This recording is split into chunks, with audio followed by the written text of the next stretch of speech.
Today I'm actually walking to the World Maker Faire in Queens, New York, and I just wanted to make a video. I wasn't planning on making a video, but I don't know, I just had some thoughts I wanted to share and a couple of things going on with the channel that I wanted to share with all of the viewers here. So yeah, I'm just walking here in Queens to the World Maker Faire. As this channel grows, one of my goals is to start meeting with more people that make things and reach out to other creators. As you might know, I live in Maryland, which is probably about 4.5 hours from New York City, and I have been wanting to come to Maker Faire probably for the past 5 or 6 years. I've wanted to come, and each year I found an excuse why I couldn't come. And this year I decided I'm going to stop making excuses and just make it happen. And I'm really glad that I did that. I spent the whole day yesterday at the fair, and I got to meet a lot of cool YouTube content creators like Bob Claggett from I Like to Make Stuff, Jimmy DiResta, Kevin Kohler from The Backyard Scientist, Laura Kampf, Evan and Caitlin, Peter Streeple, and a whole bunch of other people. And the cool thing about this community is that there's not competition among all of the creators. Everybody is rooting for everybody else. Everybody wants everybody to succeed. As Jimmy DiResta says, that high tide raises all boats. There's enough viewership for everybody to go around. It's been really cool to meet all of these different YouTube content creators, and even the big names are invested and interested in the growth and success of smaller channels like mine. So I wanted to talk briefly just a couple of things that are going to happen in the future of this channel.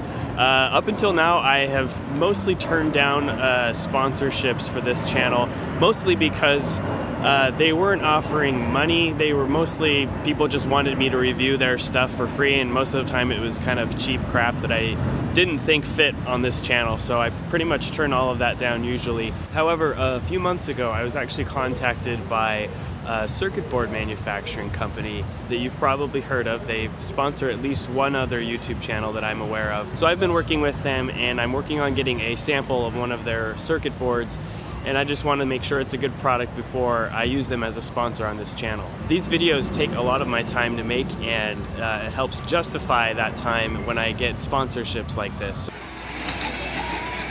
The second thing I wanted to talk about also has to do with kind of the business and money-making side of this channel. So I really hesitated for a long time with creating a Patreon page for this channel. The biggest reason was because I didn't see a value that Patreon adds to the equation. They take a percentage off of any donation that I get, and I wondered what kind of value that they gave in return for that. From what I understand, they don't do a great job of funneling new supporters to the page, and so in my mind I'm asking myself, why don't I just set up a page on my own website and have people contribute there? So I went ahead and I asked Bob Claggett and Jimmy DiResta about this question of what value does Patreon add, and they gave me some insight that I hadn't really considered before. Patreon's not really designed for search and discovery. I'm not going to get a whole lot of new supporters by them finding my page on Patreon. He says that the value lies in the fact that it's a centralized location for people to support many creators all in one place. So for example, a lot of people want to support Bob Claggett, Jimmy DiResta, David Picciuto, Laura Kampf, all in one place. And this provides kind of a centralized place for them that they can enter in their payment information, and it's just a one-time-a-month thing that all comes out in one place. This logic actually makes a lot of sense to me, and I actually already set up a Patreon page several months ago, and I haven't really advertised it, I haven't said anything about it, so I think I'm going to start using that a little bit more. I don't like asking people for money, but if some people want to support, that's really great, and I want to have a place for them to do that.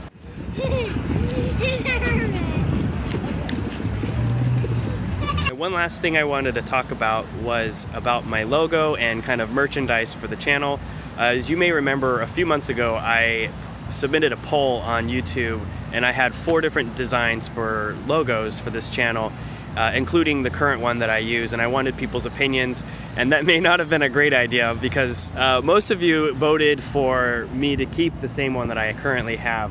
I'll be honest with you, the one I liked the best got the least amount of votes, so I guess I should learn my lesson to not post polls like that in the future. But I think for now I'm going to keep the same logo that I've been using. So just for fun, I had a couple of shirts printed with the logo on it, and I had some stickers made. So probably in the near future you'll be able to purchase these either on my website or maybe from a link in the YouTube description.